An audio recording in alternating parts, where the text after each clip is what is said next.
사랑이라는 정신 나간 것.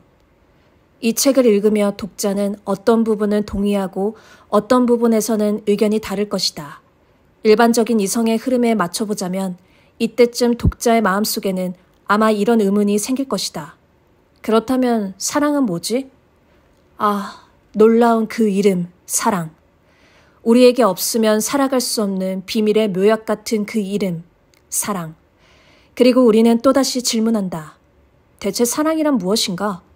사랑은 청년일 때 성적 흥분, 중년일 때는 뻔한 익숙함, 노년일 때 상호 의존에 갖다 붙이는 말이다.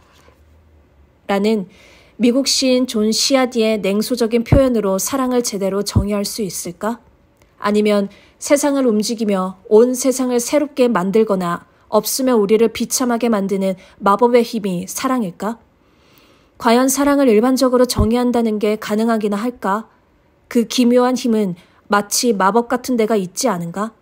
사랑은 자신이 사랑하는 사람의 이마고에 불을 붙이는 에너지로 끊임없이 숨었다가 다시 나타나곤 하지 않는가? 어쩌면 우리는 살짝 물러서서 사랑이라는 주제에 느긋하게 접근할 필요가 있지 않을까 싶다. 분명 사랑의 기본 원리는 일방적이든 상호간이든 에너지의 흐름이다.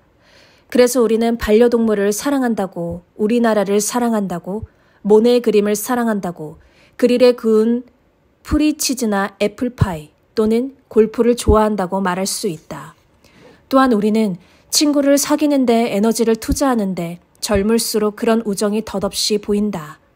갈등이나 실망 같은 시험에 들었을 때 우정이란 연약하고 잘 견디지 못하기 때문이다. 몇 년 전 사이콜로지 투데이에 노스타코타 주립대학교 폴라이트 교수의 연구를 요약한 기사가 실렸다. 사랑과 우정을 주제로 한 그의 연구 결과는 다음과 같다. 연애관계는 4가지 면에서 우정과 다르다. 연애는 우정보다 더 배타적이고 불변하며 감정 표현이 강렬할 뿐 아니라 사회의 규칙과 기대어 더 크게 좌우된다는 것으로 보인다. 이 기사에 등장한 다른 학자들에 따르면 다른 8가지가 사랑과 우정 양쪽에 공통으로 나타나는 특징이라고 한다. 서로 즐긴다, 서로를 도와준다, 존중한다, 자연스럽게 생긴다, 받아들인다, 신뢰한다, 이해한다, 확신한다. 친구도 사랑할 수 있지만 연애 감정으로서의 사랑이 더 큰 에너지를 갖는 것 같다. 연애 감정에는 타자에 대한 매혹, 나만 갖고 싶다는 욕구, 그리고 성적인 욕망이 들어갈 때가 많다. 이들 각각을 보면 우정보다 연애의 정신적 투자가 훨씬 더 많이 이루어진다는 사실을 짐작할 수 있다. 매혹이라는 말은 라틴어로 마법 같은 힘을 건다라는 뜻에서 왔다. 여기서 말하는 마법 같은 힘이란 무언가에 홀린 채 의식을 뺏긴다는 뜻이다. 따라서 타자에 매혹된다는 것은 감정적인 생각에 자신을 잃고 빠져든다는 것이다. 투사가 발생할 때 이렇게 된다. 가장 광적으로 사랑에 빠져 있을 때.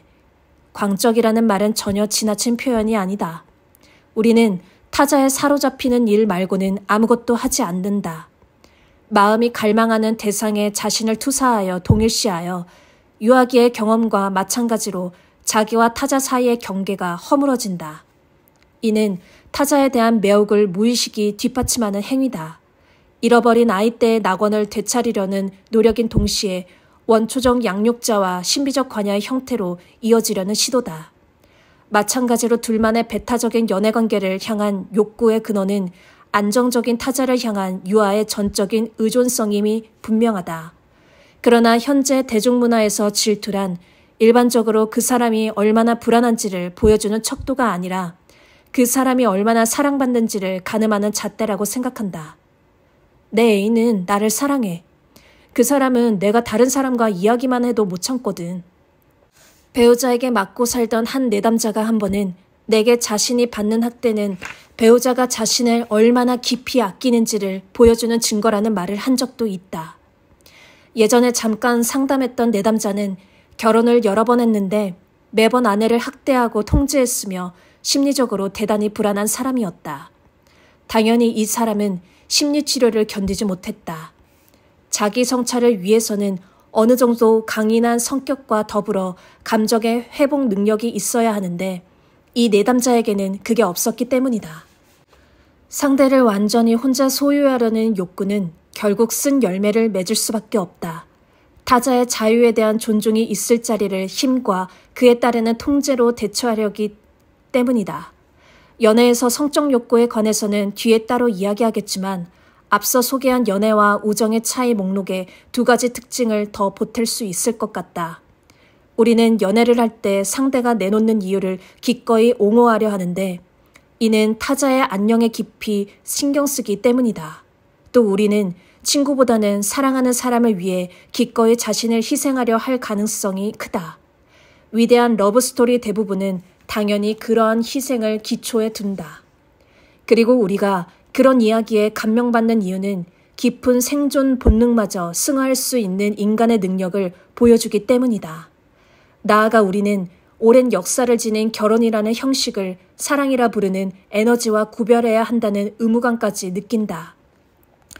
여기서 결혼이란 법적으로 정의하는 대상이 아니라 그 헌신의 깊이와 성격 때문에 일단 맺으면 쉽게 끝내기 힘든 관계를 가리킨다.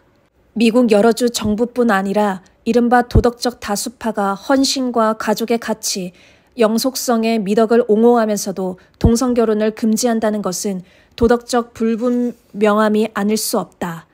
이들의 편협성은 차별만을 초래하는 것이 아니다. 서로에게 헌신하는 애정관계가 갖는 기본 전제까지 무너뜨린다.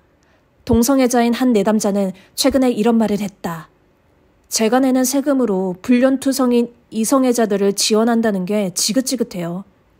또 다른 동성애자 내담자는 농담조로 이렇게 말했다. 전 동성결혼을 믿어요. 동성이혼을 믿으니까요. 자신도 합법적으로 결혼할 권리. 그러니까 기혼자에게 적용되는 보험과 세금 혜택뿐만 아니라 이혼할 때도 자신이 권리를 행사할 수 있으면 좋겠다는 바람에서 한 말이었다. 역사적으로 사랑과 결혼은 동의어가 아니었으며 옛날 노랫말처럼 말이 마차를 끌고 가듯 함께한 적이 거의 없다. 결혼과 사랑은 한 몸이라는 생각이 대중의 여론으로 자리 잡은 건 사실 130년도 채 안 된다. 행복한 결혼 생활을 누리는 부부가 실은 서로를 사랑하지 않았다고 말하라는 것이 아니다. 다만 대부분의 인류 역사에서 결혼의 목적은 개인의 행복이나 서로의 개성화를 돕는 것이 아니라 사회와 문화의 안정이었다. 오늘날 기준으로 보면 인류가 지금까지 한 결혼 중 대다수는 사랑 없는 결혼일 것이다. 결혼이란 아이를 낳아 보호하고 키우기 위한, 그래서 부족을 보존하고 사회적 종교적 가치를 전수하며 무질서한 성적 충동을 사회에 유용한 방향으로 편입하기 위해 이행하는 계약의 개념이었기 때문이다. 마찬가지로 대부분의 결혼에서 사랑이란 결정적 가치가 아니었다. 이들을 더 흔하게 결합한 요소는 이들에게 실제로 작동하는 컴플렉스다.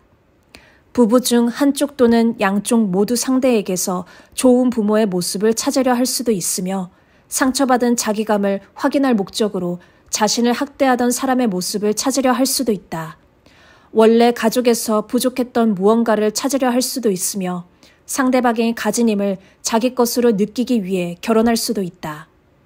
예전에 상담한 여성 내담자 2명이 생각난다. 먼저 나를 찾아왔던 쪽이 다른 한 명에게 나를 추천해서 내가 2명을 다 상담하게 되었다. 2 사람은 똑같은 불평거리가 있었는데 남편의 일 이야기밖에 안 한다는 것이었다. 둘 다 20년 전 사랑 때문에 결혼했지만 오래가지 못했다. 그리고 둘 다 몇 살 연상의 재력 있는 성공한 남자와 재혼했는데 이는 분명 더 성숙한 선택으로 보였다. 그러나 실은 2 사람 모두 성장하지 않은 자신의 아니무스를 2번째 남편에게 옮긴 것이었다. 좋은 집과 멋진 차를 갖게 되었지만 진정한 애정관계는 찾을 수 없었다. 정확하게 말하면 2 사람이 각자의 남편에게 매혹되었던 요소인 남성의 특질은 2 사람 본인의 내면에 성장하지 않은 채 남아있었을 뿐만 아니라 남편의 개성까지 편협하게 만들었다. 2 사람 사이의 부유함 외에 공통점이라곤 거의 없었는데 부유함은 그들에게 행복도 의미 있는 관계도 가져다 주지 않았다. 원하는 것을 얻었을 때야말로 조심해야 한다는 해묵은 조언을 다시 상기할 필요가 있다. 심층 심리학에서는 이 말을 거듭 강조한다. 우리가 얻은 것은 사실 자신의 컴플렉스가 내면의 무의식이 지금까지 겪어온 이력이 우리가 살지 못한 삶에 원하는 것일지도 모른다. 근본이 위태로운 탓에 결혼생활 역시 그것과 보이지 않게 엮여있는 비극적인 각본에 따라 연출될 수밖에 없다. 세상 모든 것이 이 사랑이라는 것에 좌우되는 것처럼 보인다. 우리는 자연을 사랑하고 사랑을 나누며 사랑에 빠졌다가 벗어나고 난다. 사랑을 추구하며 사랑으로 구원받기를 기원한다.